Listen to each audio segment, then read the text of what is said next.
Mais uma vez, muito bem-vindo ao podcast A Voz da Frelimo, espaço onde nós abordamos diversas matérias sobre governação, matérias estas que poderão impactar na governação de Daniel Chapo e da Frelimo. Recentemente, os economistas reuniram com o candidato presidencial, secretário-geral da Frelimo, Daniel Chapo, e nessa ocasião disseram terra a terra a verdade sobre os factos relacionados à economia deste país e como é que deverá ser conduzida nos próximos 10 anos.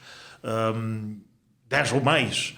E o presidente dos economistas, da Associação Moçambicana de Economistas, Pedro Frederico Cossa, ele que já foi deputado da Assembleia da República, portanto fiscalizador das contas públicas e outras funções certamente exercidas, vai hoje deixar-nos ficar o seu pensamento e o pensamento dos economistas sobre estas questões. Pedro, o nosso muito obrigado por juntar-se a nós. Vocês tiveram, tal como disse, a oportunidade de dizer um pouco mais sobre a nossa economia, que não está nos melhores momentos, muito por conta do que disseram em relação à questão da crise das dívidas ocultas, do facto de nós termos instituições que ainda encontram-se fracas no domínio da governação, a questão da corrupção, o tráfico de influências, a questão do terrorismo, que foi abordada também por vós próprios. Portanto, que economia é que Daniel Chapo, ou que estado económico é que Daniel Chapo vai encontrar e o que é que deve ser feito para alavancar esta mesma economia do nosso país e melhorar a vida das pessoas, consequentemente? Muito obrigado pelo convite, Galiza, que também foi meu colega Perfeito. do parlamento, amigo. É preciso reconhecermos que a economia não atravessa os melhores momentos e há uma série de problemas que precisarão de ser corrigidos, há desafios vários por ultrapassar, mas é preciso que o candidato presidencial, assim que assumir a mais alta magistratura do Estado, assuma a necessidade de reorganizar uma série de processos e instituições no nosso país. Digo isto porque temos estado a ouvir várias vezes várias entidades, sociólogos, vários pensadores a colocarem a questão de separação de poderes como sendo a falta de separação de poderes como sendo um problema. Na verdade, é um problema que, na ótica da nossa organização, a MECOM, e eu acho que qualquer um de nós, se for a analisar como deve ser, não deve ser tido como um problema real. Porque a lei é clara. O grande problema é com o enfraquecimento das instituições. Cada um destes três poderes não desempenha o papel que deveria ser desempenhado. Estamos a falar do Executivo, do Legislativo e do Judiciário. Portanto, se cada um destes poderes desempenhar o papel que deve desempenhar, vamos notar que, na verdade, há uma nítida separação de poderes do ponto de vista legal, do ponto de vista constitucional. Agora, o que nós precisamos é de garantir que isto seja efetivado. Pedro, o que é que está a falhar na execução dos programas destas instituições? O que é que deverá ser feito? Esta questão... Essa questão é bastante profunda. Na verdade, as instituições foram enfraquecidas. E temos o poder executivo como o poder que subjuga os outros poderes. É importante que o presidente da República, sendo ele o mais alto magistrado da nação, crie condições para que cada um destes poderes possa plenamente funcionar e desempenhar o seu papel, sem que haja qualquer tipo de sinal de que possa haver algum papel vindo da mais alta magistratura do Estado. E este é o primeiro problema que nós temos, o primeiro desafio do próprio candidato, que ele deve garantir o fortalecimento das instituições, dotando-as de pessoal capaz de poder fazer face aos desafios que nós temos como país, a magistratura a fazer o seu papel, a Assembleia da República não funcionando como um cartório que só carimba todo tipo de legislação que vem do Executivo, mas que seja também um órgão que pode chamar a si uma série de instrumentos que são aprovados pelo Executivo. Posso dar um exemplo. Há contratos que são aprovados de mais de 30, 50 anos. São contratos intergeracionais. Quando falamos de 30 anos, olha, onde é que nós estaremos daqui a 30 anos? Então, é importante que o Parlamento chame a si, tendo em conta, aliás, faz parte dos poderes do Parlamento, chamar a si essa necessidade de verificar se, de facto, estes contratos, nós estamos a dizer que o Executivo não esteja a agir corretamente. Não é o que se está a dizer. Mas o que se está a dizer é que o Legislativo, também sendo fiscalizador, deve estar em condições de dizer que sim. Estes contratos fazem bem ao país, vão ser uma mais-valia e por aí fora. O segundo aspecto que nós gostaríamos, que nós mencionamos no encontro que os economistas tiveram com o candidato, tem a ver com o combate ao terrorismo, ao branqueamento de capitais e aos raptos. Este é um problema que, infelizmente, foi deixado crescer, quando ainda podia ter sido controlado ainda na fase embrionária. Os raptos já fazem parte do dia a dia de cada um de nós. O branqueamento de capitais é uma prática comum, uma prática reiterada. E nós de que forma é que tanto os raptos como o branqueamento de capitais criam alguma corrosão à nossa economia? Como é que influenciam para que tenhamos uma economia no estado em que se encontra? Não, Galiza, sendo empresário, tem 1000 postos de emprego sob sua gestão, uma grande empresa a funcionar e de repente ameaçam a tranquilidade da sua família. Certeza que não vais querer continuar nessa economia.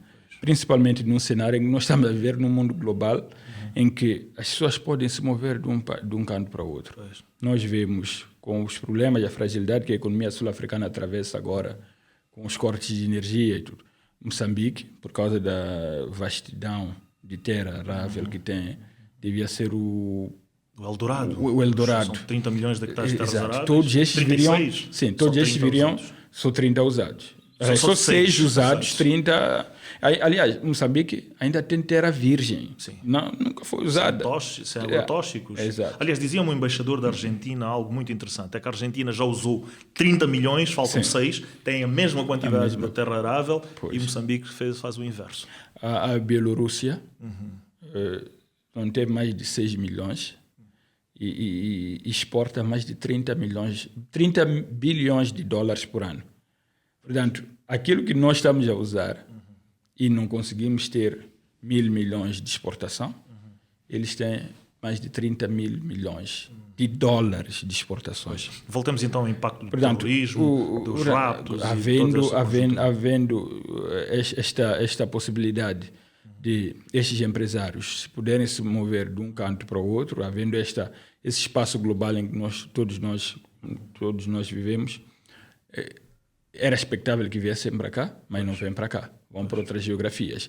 E, aliás, saem até do espaço da África Austral, a busca de melhores condições para os seus investimentos. Então, nós precisamos de ter este problema ultrapassado. Mas mais do que isso, e relacionado, há uma questão muito boa que o manifesto da Frelimo coloca, e o próprio candidato tem estado, sente-se que é vontade dele. Ele sempre fala da independência econômica e traz também a questão do Banco de Desenvolvimento como um meio para financiamento, um mecanismo de financiamento da economia. Nós também temos que pensar. Nós já tivemos o nosso banco, que é um banco... Não, BPD, mas também tivemos muito recentemente o nosso banco, que foi intervencionado pelo Banco Central há cerca de 5, 6 anos, que era um banco que era participado entre várias entidades pelo INSS. Olha, que hoje o INSS tem depósitos feitos nos 5 maiores bancos deste país, que se o INSS for e disser, olha, nós queremos retirar este dinheiro, esses bancos fecham. Todos eles. Não tem como sobreviver sem este bolo que vem do INSS. Pois. Imaginemos que tivéssemos um banco nacional e que absorvesse boa parte destes recursos. O BNI não seria uma alternativa? Sendo 100% do Estado? 100% do Estado é um banco de investimento, a não ser que o governo decida transformá-lo em banco comercial. eu acho que seria bom até que nós tivéssemos um banco comercial moçambicano. É só ver, no ano passado, caso a memória não me atraiçoa, cerca de $200 milhões foram transferidos para Portugal só de dividendos dos grandes bancos portugueses que nós temos. Esse dinheiro podia também estar aqui, em Moçambique. Então, se nós canalizamos em dividendos grandes somas, por que nós não podemos ter bancos moçambicanos também com alguma pujança? E até seria bom. Nós temos a questão, Pedro, das despesas que superam largamente as nossas receitas. O alargamento da base tributária tem sido, se me permite a expressão, a canção que os diversos governos têm abordado. Portanto, como fazer com que tenhamos cada vez mais receitas internas para permitir o financiamento da nossa economia? Aí voltamos ao primeiro problema, a corrupção. O enfraquecimento das instituições, gerado entre vários motivos pela corrupção. Corrupção, algo que tem estado a ser falado largamente por Daniel Chapo e que deve ser combatido. A questão essa questão de combate à corrupção e um pouco temos estado a ouvir também algumas pessoas a falarem da formalização da economia. Na verdade, são questões que já vêm sendo colocadas há mais de 10, 15, 20 anos. E dizermos que queremos combater, bom, até pode soar a romantismo, mas por quê? Porque nós dizemos que queremos combater, mas ainda não saímos das promessas para os atos concretos. Daniel Chapo disse uma coisa recentemente que eu acho que é fundamental. O exemplo que deve ser dado pelas lideranças, cada um dizer, olha, eu estou em condições de exigir, porque não tenho problemas que me possam amarrar. Então, a partir do momento em que nós resolvermos, ou pelo menos minimizarmos os problemas da corrupção, então teremos a autoridade tributária a encaixar mais receitas do que tem estado a encaixar hoje. Porque boa parte fica pelo caminho, alguns não pagam, e são as mesmas pessoas que pagam impostos, são as mesmas organizações que são pressionadas, mas quando nós podíamos alargar esta base para além daquilo que tem sido os... Relativamente ao Fundo Soberano, que é esta entidade nova, criada, qual é o pensamento dos economistas? Como é que Daniel Chapo deverá ver o Fundo Soberano nos próximos tempos? E de que forma é que este fundo poderá contribuir para criar alguma robustez à nossa economia? Bom, o Fundo Soberano é importante numa perspectiva de garantirmos que a nossa economia também tenha a possibilidade de fazer poupanças, não é? A promoção de poupanças e convertermos essas poupanças ao investimento produtivo. Por aí é muito importante.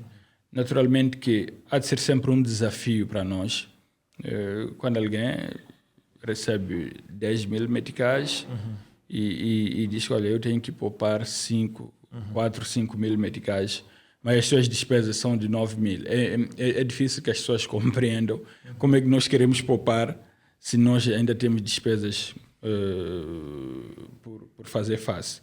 A nossa economia ainda exige muito. Temos escolas por construir, hospitais por construir, estradas. A nossa estrada nacional número 1 deve ser construída, nem reabilitar, é construção mesmo. Acredita numa possibilidade hipotética de eventualmente termos uma estrada nacional número 0, se calhar por via de parcerias público-privadas? Vale a pena pensar-se nisso? Não vale? Ou então criamos algumas outras alternativas dentro da N1 para... Porque efetivamente a economia não anda quando se tem que caminhar em algumas localidades a 30 ou 60 quilómetros. E igualmente, se calhar, olhamos também para esta autoestrada marítima que nós temos dos 2.700 km para a cabotagem. Como é que vocês veem isto? Como é que os economistas veem esta questão? Bom, Moçambique é um país abençoado, porque tem várias alternativas. Para além desta estrada que pode ser asfaltada, temos o mar, falou aí muito bem, mais de 2.700 km de costa, e que podem ser muito bem aproveitados. Mas, para além disso, nós precisamos de pensar em alternativas à própria ENUM, além da necessidade de criarmos condições do país ter uma ligação só de linha férrea. Pois. Nós vemos, aliás, Tanzânia aqui ao lado, Quênia também. O Quênia também, e nós podemos ligar o nosso país do Rovuma ao Maputo e do Zumbo-Índico, mesmo de linha férrea, e isso pode reduzir, aliás, nós vemos aqui um problema real. Galiza vive na Matola e vê o problema que os caminhões têm estado a causar na estrada. Se nós tivéssemos as nossas linhas férreas a funcionar de forma plena e assumíssemos a necessidade de estes produtos importantes até que são exportados e importados a partir do porto de Maputo, pudessem ser exportados ou até mesmo importados usando a linha férrea. Pois. Íamos resolver grandes problemas. Claramente. Sim. Por fim, e mesmo para terminar, um conselho económico, digamos assim, entre aspas, para Daniel Chapo, muito diretamente, e para o seu governo da Frelimo no futuro. Bom, o mais importante é garantir que haja uma boa gestão das contas públicas, transparência, garantir que o nosso país tenha os problemas de corrupção. Dizemos que acabar seria utopia, mas minimizados, reduzir os índices de corrupção e garantir, sobretudo, que as instituições possam funcionar. E funcionando as instituições, cada uma delas desempenhando o seu papel, teremos um país muito diferente do que temos hoje. Muito bem. Pedro Frederico Cossa foi o nosso convidado para esta edição. Abordamos as questões relacionadas à economia, nada melhor do que ele, sendo presidente da Associação Moçambicana de Economistas, AMECOM. Pedro, muito obrigado. Ficamos por aqui. Não se esqueça de subscrever o nosso podcast, igualmente de acompanhar nas plataformas que vão passando em rodapé. O programa volta ao ar amanhã e contamos com a sua audiência. Muito obrigado.